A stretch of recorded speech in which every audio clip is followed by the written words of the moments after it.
Hi, I'm Christina and today for my final video presentation for Practicum 2, I am going to be speaking about the thematic approach in teaching and why we should be teaching using this method, the benefits of it, how is it used in the first place, and basically this video is for in-service and pre-service teacher because I believe that thematic, understanding how to properly execute a thematic lesson is important for every teacher, whether it's a pre-service teacher, a new teacher, or a current teacher. This information is very important as it helps with a lot of it helps with teacher burnout. It helps with students being able to make connections with all their subject areas, so it makes learning meaningful, and that is the reason why I chose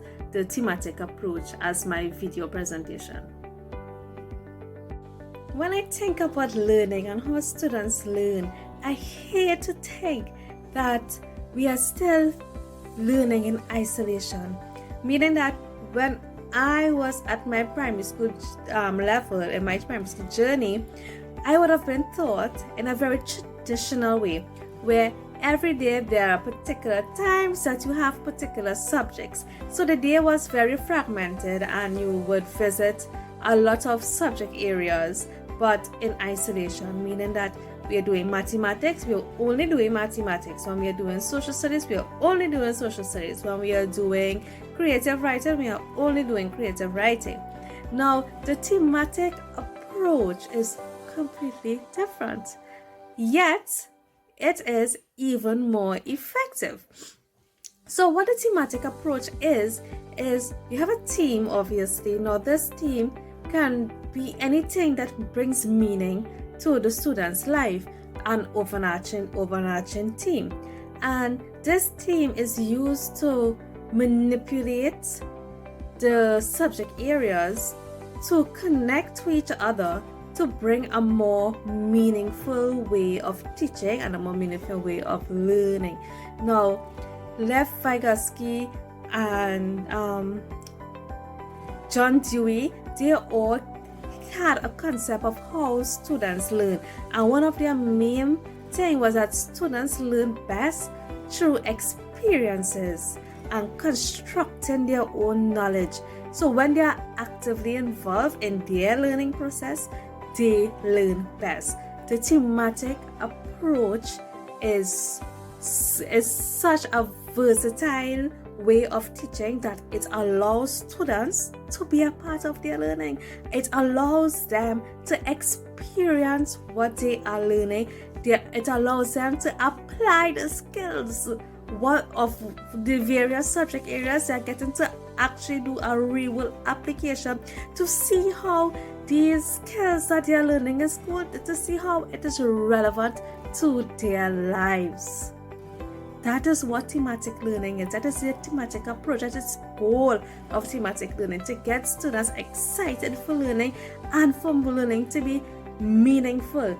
Thematic learning is the future. Well, it is now. It's not the future. It is not the past. It is now. This is what we ought to be doing in our classrooms. By now, you would recognize that I am a firm believer for the thematic approach, or cross-curriculum, whatever you want to call it. On the screen, you will be seeing a visual representation of what the thematic approach is really. So you will see the theme in the middle circle there. There's the theme, and around it is like petals. It almost forms like a flower. And around it you have these different subject areas like math, language arts, science, visual arts, all coming together and injected into the theme, or the theme is extended outwards and producing language arts, producing mathematics, producing science, and these various subject areas. So the focus is the theme, to make the subject areas revolve around this theme, to make this connection. The connection is the important aspect of it, to make this connection so students will be able to click, be like, oh, I understand what is Miss talking about, or for them to understand. This is what the thematic, a visual representation of the thematic approach would basically look like.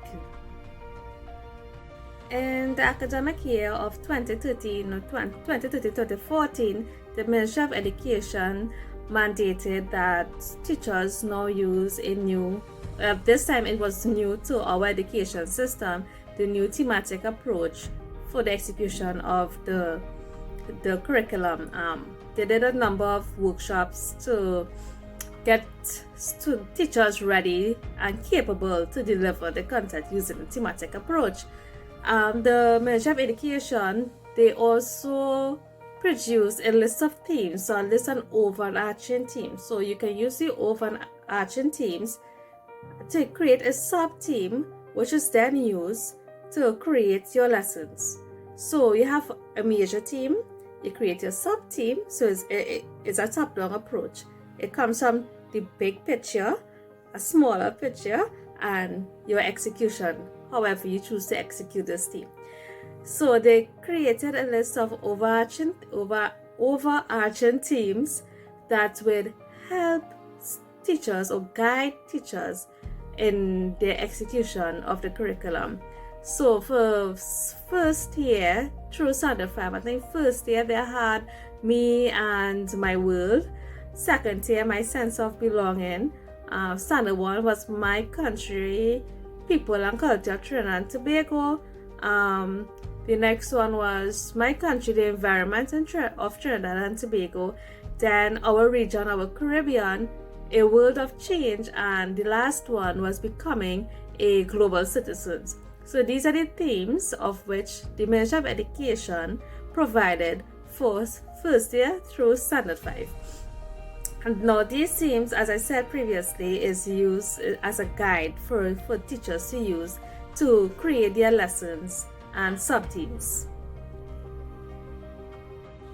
So now we are going to be using one of these themes to see how best we can use this theme, creating a thematic approach into my classroom. Say my classroom. So I'm going to be using the theme, my country, the people and culture of Trinidad and Tobago. So as you can see on my diagram here, I have that overarching theme, and beneath that there is my sub-theme, which is the people who came. And around the people who came is the different subject areas that needs to be revolving around the theme. So I can say, well, okay, if I need to incorporate all of these subject areas with this theme to get them connected to each other to create meaningful learning for my students, I can do this using a continuous assessment. I can do it a project base.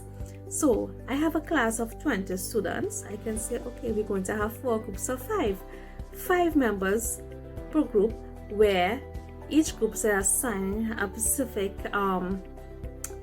group of individuals who contributed to Trinidad and Tobago. So we have the East Indians, we have the Africans, we have the Chinese and the Syrians, all of which contributed to Trinidad and Tobago. And each group to create a dramatized production piece based on their assigned group. Now, within that, they have to write scripts. Script writing, you can get your language arts. They may need to produce some type of report or creative writing. You can assign a creative writing individually based on this their assigned group.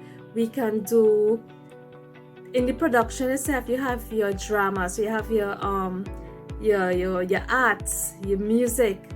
You have technology in terms of maybe they need to produce a song or they need to do some sort of lighting. That is technology. Mathematics, why you may not be able to include a whole lot of mathematics in the teens specifically, they'll be using mathematics, obviously basic maths, to probably create their costumes or whatnot. But you can use the vocabulary learned in the team. So let's say you have the reading for that week is a piece about the cultures of Trinidad and Tobago, about the people of Trinidad and Tobago. We can use the vocabulary and incorporate it into the mathematics. We could also use our vocabulary for our spelling and dictation for that week, instead of just pulling 15 random words and telling students to learn that as their vocabulary. No, let's make it meaningful. We are learning about the people who came, significant contributions in Trinidad and Tobago. Let's develop language around that. Let's develop our vocabulary around this theme. So the words that they are going to learn, they will be able to use it in their pieces, in their creative writing, in their languages, in their scripts, in their dramatized pieces. It will be like almost like a recurrent decimal. They'll be hearing it all the time. They'll be able to make sense of these words and be able to actually include it in their vocabulary, which is the goal. We just don't assign words to students and tell them learn it and use it. No, how? And this is what the thematic approach tries to answer that questions of how. So those are some of the ways. In terms of agriculture, now both Indians and Africans contributed to the agriculture sector. They can speak about it. They can grow a crop based on one of those contributions. Next we have science. Now science, it may be tricky to include it. Sometimes you just can't, and it's fine, and that is known as a standalone, where that one is teaching isolation, but you can again use the vocabulary. So this is the way in which I can deploy this theme of my country, the people and culture of Trinidad and Tobago, and create my sub-theme, the people who came, and create an entire lesson that can last weeks, can last a month, to execute in a classroom, that is meaningful, that has value to their lives, that allows them to make the connections of everything that they are learning. So when time for the formal test, which we can't get away from, it is part of our education system, comes around, the students will be able to draw from their experiences. They are just not learning by rote, they experienced it. So the ability to recall the information is much higher than if they were rote learning. This is the excited, I am truly passionate about thematic learning. Like, being exposed to this has really changed my outlook or perspective of education. This is the goal of thematic learning. Students are able to make the connection. They are able to recall information quicker because of their experience. And as teachers, it allows us to have more time to enjoy your job. It gives you like time management skills. You are not creating all these mountains of lessons every day, creating teacher burnout. When the teacher is upset or the teacher is unhappy, it automatically affects the entire classroom, and it prevents that. It's an exciting experience for both teachers and students. Due to the time restraints of this video presentation, I am unable to really get into depth about the thematic approach. I was able to give you an overview of what it is and how it can be implemented into the classroom, but I encourage you to go out and do some more research and really open that door of a whole exciting new way of teaching. I thank you for viewing my presentation, and again, I'm Christina.